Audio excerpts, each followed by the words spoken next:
The ocean looked like melted glass that morning, sunlight rolling softly across the waves, as if time itself had slowed down to rest. Somewhere along a narrow provincial road in Palawan, a man once chased by flashing cameras stood barefoot in the sand. His phone left on the table behind him, forgotten. His name was Daniel Hale, a name once shouted on red carpets, printed in glossy magazines, whispered in Hollywood boardrooms. But here, nobody called him that. The fisherman at the cove simply greeted him with a cheerful good morning, kuya, and moved on. Daniel had spent years building empires out of imagination, film franchises, brand deals, investments. The world knew him as a man who never stopped moving, never said no to the next project, the next award, the next city. He'd lived in glass towers and marble mansions, surrounded by the noise of applause. Yet the higher he climbed, the emptier it felt. Every party blurred into the same dim room, every smile rehearsed, every success followed by a silence that no luxury could fill. It began quietly, a whisper he tried to ignore. Burnout disguised as restlessness. Fame disguised as loneliness. And then one day, in the middle of a shoot in Bangkok, a young Filipino cinematographer showed him photos of a place he'd never heard of, Sierra, a small coastal town in the Philippines. The photos were nothing grand. No resorts, no crowds. Just children running along the shore, tricycles lined up under palm trees, and sunsets that looked almost unreal. "You'll feel something there," the cinematographer had said. Daniel smiled politely then. But the words followed him long after the project ended, echoing in the quiet of his mansion, louder than the city outside. 2 months later, he booked a flight with no plan. Just a single bag, a camera, and a curiosity he hadn't felt in years. When the plane touched down in Manila, he expected chaos. Instead, he found warmth, strangers smiling for no reason, drivers calling him sir with genuine respect, and the thick, comforting scent of food in the air. From a capital, he traveled south by boat, through waters so clear he could see fish darting beneath the hull. Each mile took him farther from the man he used to be. In Sierra, he rented a small house by the shore, 2 rooms, bamboo walls, a roof that leaked during rain. But he didn't care. For the first time in decades, he woke without alarms. He drank coffee on the porch while children waved at him from rusted bicycles. He walked to the market barefoot, learned to haggle in broken Tagalog, and discovered the pleasure of being unknown. He had come to rest, but what he found was something else, something alive, something missing from every mansion he had ever owned. It wasn't a landscape, though the Philippines had beauty in endless layers. It was the people, their patience, their laughter, their instinctive kindness. When he tried to tip the tricycle driver extra, the man refused and said, "You are a guest. Guests are family." In that moment, Daniel felt a crack inside him, a quiet shift, like an old door finally opening. He stayed a week, then a month, then longer. Hollywood began calling again, offers, scripts, awards, but he stopped answering. One night, during a blackout, he sat outside beneath a sky so bright with stars it made him dizzy. The neighbors brought candles and food. They laughed, shared stories, and sang until the power returned. No one cared who he was. No one asked what he did. They only asked if he'd eaten. And for the first time in years, he realized how much that question meant. In Los Angeles, no one had ever asked him that. News travels quietly in Hollywood, but curiosity is contagious. Soon, word spread among his circle that Daniel had disappeared. Some said he'd retired. Others whispered that he'd lost his mind. But one woman paid attention, Jenna Cross, the actress who once ruled the box office, her face plastered across every billboard from Sunset Boulevard to Tokyo. She had everything the world said a woman could want: fame, wealth, beauty. Yet each morning she woke with the same hollow ache Daniel once knew. Her mansion in Beverly Hills was a prison of glass and silence. The tabloids wrote about her quiet life, but in truth, there was nothing quiet about her mind. She had spent her 20s being watched and her 30s trying to disappear. By 40, she had stopped pretending she was fine. One evening, scrolling through old industry news, she found a small article, A rumor about Daniel Hale buying a home somewhere in the Philippines. There were no photos, no interviews, just a grainy shot of a man on a tricycle, smiling. Something about that image lingered. She'd worked with Daniel once years ago. He had been the most restless person on set, unable to sit still, obsessed with control. The man in that photo looked unrecognizable, peaceful. She booked a flight under a different name. The bus ride to Bano was long, winding through mountains wrapped in fog. Jenna sat beside a window streaked with rain, watching the landscape unfold. Green terraces carved by generations, rice fields shining like mirrors under the sun. There were no paparazzi here, no makeup artists, no schedule. Just people, faces open and curious, the air heavy with earth and memory. When she reached the terraces, she stood at the edge and wept. Not because it was beautiful, though it was, but because no one looked twice at her. For the first time in 20 years, she wasn't somebody. She was just a traveler. And that anonymity felt like freedom. Jenna spent weeks exploring the country, from Batangas to Bohol, Bukidnon to Dumaguete. She learned to ride a jeepney, to eat street food, to greet with magandang umaga. She found herself laughing again, the kind of laughter that shakes the body loose. But it was in Dumaguete, that quiet coastal town where the sea meets the city, that she decided to stay. There, she rented a small house shaded by acacia trees. She learned to cook sinigang from her landlady, joined Sunday gatherings even when she didn't understand the prayers, and began writing again, not scripts or interviews, but letters to herself. Letters that started with "Dear me, I'm finally breathing." At night, she'd walk along the boulevard barefoot, her hair unstyled, her face bare. Sometimes she'd see Daniel, sitting by the pier, sketching or talking to the fishermen. They didn't speak often, but when their eyes met, there was understanding. Two souls, once drenched in spotlight, now finding solace in the shadows. Hollywood had taught them that success was motion, always moving, always building, always proving. But the Philippines taught them stillness. It taught them that worth isn't measured in fame, but in kindness. That peace doesn't live in penthouses, but in the spaces between laughter and prayer. Months passed. More familiar faces began to appear quietly in the islands, not for movies or vacations, but to live. A former director known for his gritty films settled in Baguio, drawn by the mountain fog. A stuntman who once doubled for superheroes built a small bar in Siquijor. A screenwriter rented a house in Cebu and started teaching local kids how to tell stories.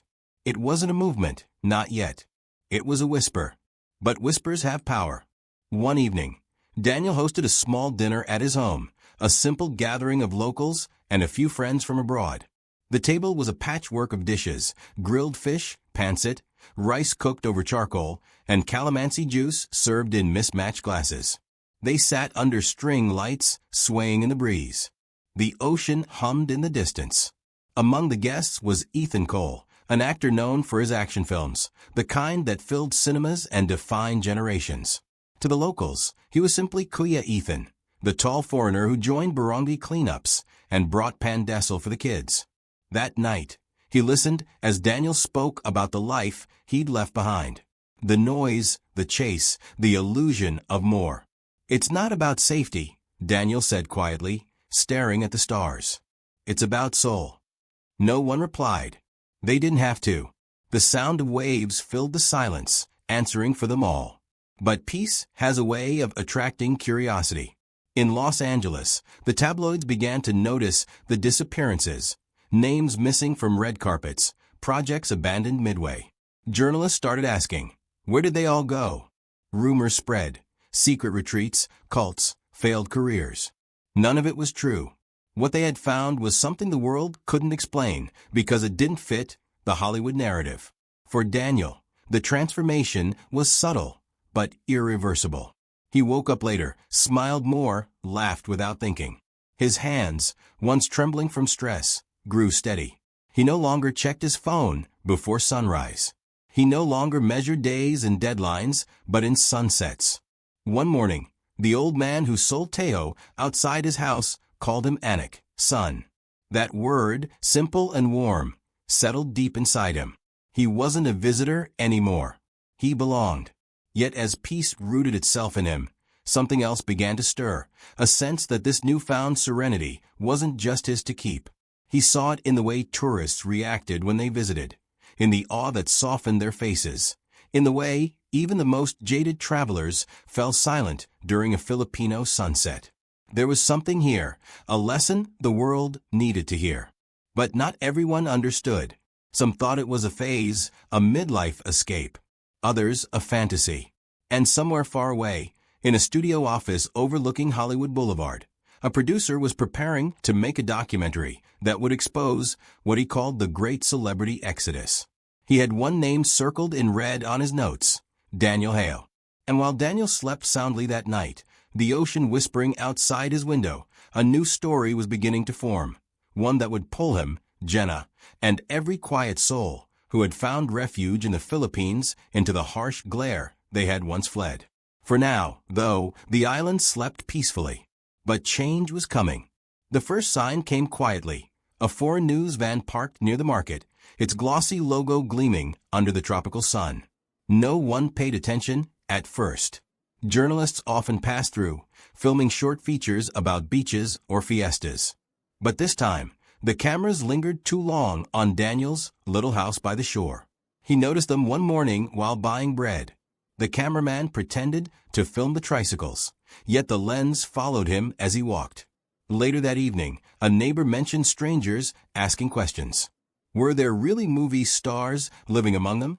Was the rumor true that a famous actress had moved to Dumaguete? Daniel smiled politely, but inside unease stirred. He hadn't hidden to deceive anyone. He had simply stopped performing. But now the quiet he'd built began to feel fragile. That night, he sat by the ocean, the sky heavy with rain. Lightning flickered beyond the horizon, the scent of salt and storm mixing in the air. He thought about the world he'd left, the endless interviews, the headlines twisting truth into spectacle. He feared the same storm was finding its way here. Far away, in a Los Angeles newsroom, the buzz was electric. The producer, Martin Lowe, leaned over his desk, surrounded by photos and printouts. He'd once known Daniel, had produced 2 of his films, and couldn't believe that a man who once ruled Hollywood had traded penthouses for nipa huts. Martin didn't understand the story, so he tried to control it. "They're building a cult out there," he said in one meeting, waving the papers. "Hollywood's elite disappearing to some island. There's a film in that." A film, a headline, a scandal. Anything that would make noise. He sent teams across the country, Manila, Cebu, Palawan, digging for answers. They interviewed locals, filmed churches, and asked intrusive questions. But no matter how much they searched, they found no cult, no conspiracy, only peace. That, however, wasn't what Martin wanted. Peace didn't sell. Meanwhile, in Dumaguete, Jenna Cross had been building something beautiful. Her small house had become a gathering place for mothers learning English, for children drawing under the acacia trees, for travelers passing through.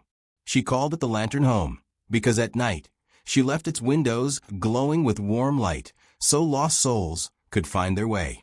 One afternoon, a group of journalists appeared at her gate, smiling too brightly. They asked if she was Jenna Cross, if it was true she'd left Hollywood behind, if Daniel Hale was part of a secret community. She didn't answer. She simply smiled, offered them water, and asked if they'd eaten. Her politeness confused them. They expected anger, defensiveness, drama. Instead, she gave them kindness. And when they left, unsure of what to report, she sat alone on her porch, the smile fading. She realized then that peace is a delicate thing, easily shattered by curiosity. That night, she wrote a letter to Daniel. "We came here to find quiet," she wrote. "But maybe the world can't stand silence. It keeps chasing noise." Weeks passed. The journalists left, but their footage didn't. A documentary trailer appeared online, The Hidden Lives of Hollywood's Lost Stars. It showed snippets of beaches, palm trees, and blurred figures meant to look secretive. The narration was dramatic, the music tense. It spoke of mystery, wealth, and isolation. But what it missed entirely was truth. The internet exploded. Some praised the stars for finding humility. Others mocked them for pretending to be simple. And as opinions raged, Daniel's phone, long ignored, began to ring again. Agents, producers, old friends. Everyone wanted a quote. He didn't answer. Instead, he sat with Ethan Cole and Peter Lang, the screenwriter who had recently joined them in Cebu. Together, they watched the video projected on a white sheet. The narration echoed through the night, turning their sanctuary into spectacle. Daniel turned it off halfway. The silence that followed was thick, almost sacred. Ethan broke it first. "They'll never understand," he said. Peter nodded. "Then maybe we tell it ourselves." The idea began as a whisper between friends, the way most revolutions do. If the world insisted on telling their story, then they would tell it right. Not as an escape from fame, but as a return to something deeper. A return to humanity, to community, to the rhythm of life they'd found in the Philippines. They gathered quietly, a small team of artists who had traded red carpets for rice fields. They borrowed cameras from local universities, hired young Filipino filmmakers, and began filming their truth. No scripts, no makeup, no lighting, just life. They filmed mornings in the market, where vendors greeted them like family. They filmed children running through rain, laughter echoing through puddles. They filmed fiestas, prayers, harvests, and quiet afternoons when the ocean shimmered like glass. Jenna filmed a fisherman fixing his net while his daughter hummed beside him. Ethan recorded a birthday celebration where the cake was small, but the singing endless. Daniel captured an old woman weaving a mat, her hands steady and sure, her eyes soft with years. They called the project home. As the footage grew, so did their understanding. The Philippines wasn't just a place they'd found peace. It was a teacher. It taught them that joy could survive hardship, that faith could live in laughter, that generosity needed no wealth. It reminded them that people are not defined by what they own, but by what they share. Daniel once said, "In Hollywood, everyone asks what's next. Here, people ask if you've eaten." That's the difference between ambition and love. When Home was finished, they didn't sell it to studios. They uploaded it freely, without sponsors or ads. A simple title card appeared at the end, for the people who reminded us how to live. No one expected it to spread, but it did.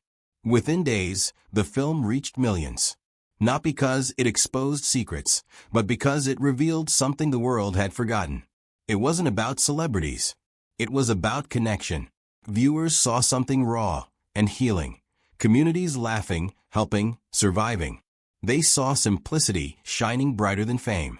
For every cynical headline, there were thousands of comments saying, "I want to feel that peace too." Back in Los Angeles, Martin Lowe watched the viral documentary from his office. He sat in silence as scenes unfolded. Daniel walking through rice paddies, Jenna teaching children, Ethan repairing boats with locals. For the first time in years, Martin felt something he couldn't define. It wasn't envy. It wasn't regret. It was longing. He turned off his screen, leaned back in his chair, and whispered to himself, maybe they were right. 2 weeks later, he booked a flight to Manila. When he arrived, no one recognized him. He stayed in a small guest house in Laguna, spending mornings at the market, talking to tricycle drivers, listening to laughter spill through windows. Slowly, the noise in his head began to quiet. One afternoon, he found Daniel tending to a small garden outside his home. They hadn't seen each other in nearly a decade. For a moment, neither spoke. The waves filled the silence between them. Then Martin said softly, "I came to see what you found." Daniel smiled.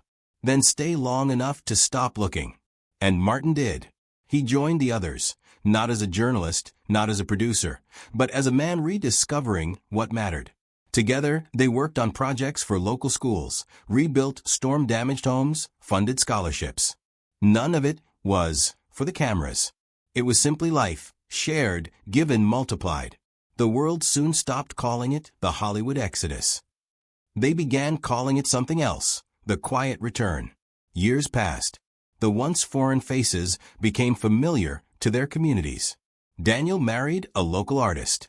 Jenna adopted 2 children. Ethan opened a small dive shop where he taught free swimming lessons. Peter continued his writing classes, turning his students' short stories into published anthologies. They had not abandoned their pasts. They had simply rewritten them. Whenever tourists arrived hoping to see Hollywood's hidden village, they found instead something far less glamorous and far more powerful. Ordinary people living extraordinary lives built on kindness. A small chapel now stood near the beach, painted white and blue.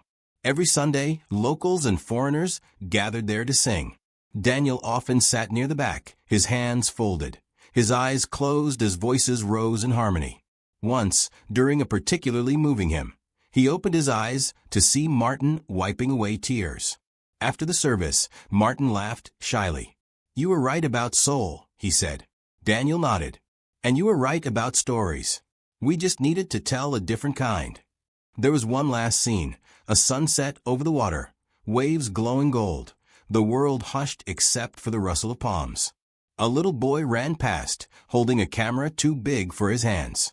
He was one of Peter's students, filming for fun. He turned the lens toward Daniel and asked in a small voice, "Sir, why do you live here?" Daniel knelt, smiled, and pointed toward the horizon. "Because this," he said, "is what peace looks like." The boy nodded and kept filming. That footage became the closing shot of Home's second release, not the version made for the internet, but the one screened years later in Manila. The theater was filled with locals, students, and travelers. As the credits rolled, no one clapped at first. They just sat in silence, hearts full, eyes wet. Then slowly, the applause began, soft at first, then rising like rain on a tin roof. And somewhere among the crowd, an old fisherman whispered to his grandson, "See, they came here to rest." But they stayed because they found family. For those who once lived beneath the brightest lights, the Philippines had become a gentle refuge, not an escape, but a homecoming. They discovered that peace doesn't need perfection, that love can exist in the simplest gestures, a neighbor's wave, a bowl of hot lugaw, a child calling you Tito, though you met only yesterday. And as the tide came in and the lanterns flickered against the night, they realized the truth they'd been chasing all their lives, that home isn't where you're admired, it's where you're understood. So when people ask why Hollywood actors are buying homes in the Philippines, the answer is simple. Because here, in this land of sun and storm, laughter and prayer, they finally stopped acting and started living.